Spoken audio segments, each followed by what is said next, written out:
we are starting the tradition of our top 10 will now receive a $500 scholarship from the school district. And so you say, well, where's that money coming from? It's coming from vendors that have donated to the district. And the thing is, we want to make sure that all of our top 10 receive $500, and it's kind of a token of our appreciation of all the hard work. You can't be the top 10 at Roseman High School without putting a lot of time, taking a lot of advanced placement classes, and a lot of preparing for tests and quizzes, and studying and doing a lot of homework. And so they ought to leave to their respective colleges with that honor. So that's new for Southern Kern Unified School District, but that's what we're doing. Also, what's new for us too is this. There should be a celebration at each level, from elementary to middle school to high school in terms of graduation. And so what are we doing this year that's new? We're going to have a 5th grade promotion. And the 5th grade promotion will be held May 21st. 5th grade promotion for Roseman Elementary will be held at Tropical Middle School in the gym at 6 p.m. And also on May 22nd, the 5th grade promotion for West Park Elementary will be held at Tropical Middle School in the gym. It's another tradition. So there did be a time that we bring the family together, the collective family together, and celebrate with our students who are leaving from elementary to middle school. And why is it at Tropical? Well, that's the school that they're going to. So we're excited about that. Also, some other dates that are coming up. That on May 23rd, we will have the 8th grade promotion for Tropical Middle School. And where are we going to have it at? At the high school, because that's where they're going to. Also, May 24th, we will have Roseman High School graduation, and that's at 6 p.m. And we're doing something a little different there. We've ordered some new speakers so we can make sure that, on graduation day, you want to make sure that, the pronunciation of students, you can hear that very well. And that's what parents are all excited about, hearing that. So we got some extra speakers there so we can make sure that's happening. We're making sure that it's a quality graduation, that we increase and do something a little bit better each time. And also on May 25th, we will have the alternative ed graduation at Tropical Middle School at 6 p.m. Well, Mr. Witt, Mojave to Boston and Harvard Business School, what a tremendous accomplishment. And how did you find the audience? What happened there? Well, in the first place, it was, just walking on the campus of Harvard Business School and having to stop by the marquee sign and make your picture is like I told him in class, if I ever showed this to my father, he'd swear that it was Photoshop. It was just an honor to be there, and the handling we received, the quality of the people that they invited and all attended was fascinating. Mike Griffin, the former NASA administrator, Dr. Mike Griffin, president of Boeing Space, the president of Ariane Space, the president of United Launch Alliance, representatives from Virgin, from Orbital Sciences, the FAA.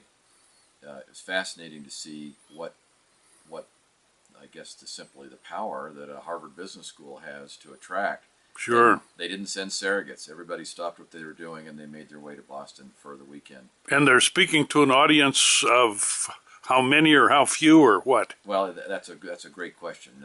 At lunch, I actually had a chance to sit at several tables and mingle around a bit and talk to the students. They were from MIT, Boston University, Boston College, Harvard, and several other engineering schools, small engineering schools. In Brown, there was a representative from Brown University down in Rhode Island.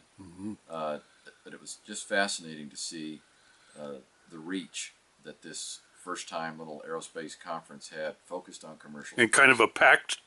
There weren't any seats. There were people wandering in and out, but there were no empties. The questions that came up from the students were questions of depth. They were well-researched, reasoned questions about, first place, who's going to be first to take passengers into space. And then I asked them all a question at the front end. Will the first passengers go to orbit or suborbit? And the audience was about split in guesses. And they never asked me what my response would be, so I'm not going to tell. It was always interesting to ask that question. One of the questions was, who's going to be first? And of course we don't know. And I told them my job as a framing contractor is to build a framework where people have the opportunity to take risk, to succeed or fail. Sure. And over lunch, several of the students said how refreshing it was for an industry leader to come in and actually talk about the need for failure in our society, especially in a risk-averse society where no one's even allowed to make an investment unless they can get an assurance that it will succeed. Justin, you use this park very often? About every day. Every day? Yeah. Okay, you know, some businesses put up money to improve it, and John Bell, a contractor, said he would like to donate a shade. That'd be good. You think it'd be good? Yeah, we need some shade out here. It gets hot. Yeah. And a little table, people could sit down and... It'd be great. It's finally convenient over here without having to sit down on the ground. Yeah, I see. Behind the wind. Yeah. Well, that'd be good. And what would you do to improve it even more if you had a blank check?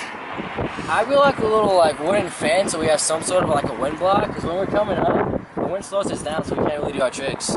Oh, I see. When the wind's too strong, it throws you off. It would be a good idea because sometimes the guys will bring their girls and it'll give them someplace else to sit while, you know, they're just kind of hanging out instead of sitting on the ground or having to bring their own chairs.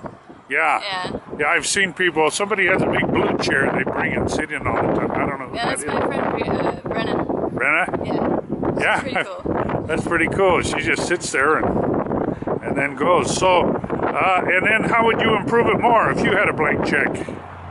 Beside the wind block, you know? Besides the wind block, maybe like a proper bathroom would be great because that thing gets really bad.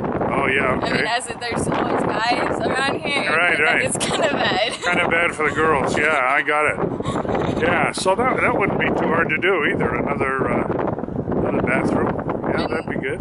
Maybe I personally would like to add maybe like a half pipe. Oh, sure. Personally, or maybe like a small bowl for them. Uh-huh. But that's just me. Yeah. Because I think every proper skate park needs that. Yeah. So, Yeah. And I'll give them something else to do, something else to work on. And Practice. they all can stop complaining. Well, Penn, I know you've been reading in the Roseman News about the big businesses on the west side that gave to the Foundation for the Kids. What do you think about that? Well, I mean, you know, their business is on 170th, and I think their business is all the way there. They want something recognized all the way to 170th Street, not Exactly. just little small 3-mile cubicle area that we have. I mean, Sure. they have businesses all the way to 170th, and they want to make sure everything goes to all the way to 170th. Sure. They want to be good neighbors, give to the people. That's why they give. Yeah. As you are a businessman, and like I'm a businessman, we make donations for the community. If I make donation, I want to make sure go to all the area that I covered. Uh-huh. And I want to make sure it's for the people of kids of Roseman. Sure. I Sure. mean, that's what they want to do. So Yeah. California Edison goes all the way to 170. They got a lot of work. They got a lot of money they invested. So Sure. not 170, but it just all rural area of Roseman. That's all. Yeah, the whole school district goes way out to 300. Whole school district. Yeah, it should be covered exactly. Uh-huh.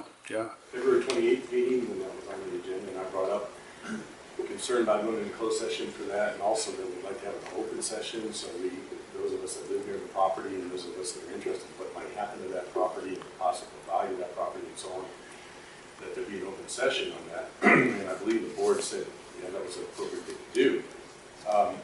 In addition, by the way, what the law allows you to have a closed session on is to grant authority to its negotiator regarding the price and terms of payment for the purchase, sale, exchange, or lease. I guess I'm having a hard time understanding how you would be able to grant authority to your negotiator regarding the price and terms of payment without ever discussing the project. Because discussing the project has to be an open session. So I'm a little confused how you can give that authority to the negotiator and tell the negotiator what you want done with that property and that agricultural easement without ever having discussed it. And if you're discussing all the rest of it in closed session, it must be an open session. In addition, on February 28th, the negotiator wasn't present at that closed session because he left, had to go get an airplane. He left at the same time that we did. So I guess I'm having a little hard time understanding how this is living within the letter of the law. It appears to me it's not.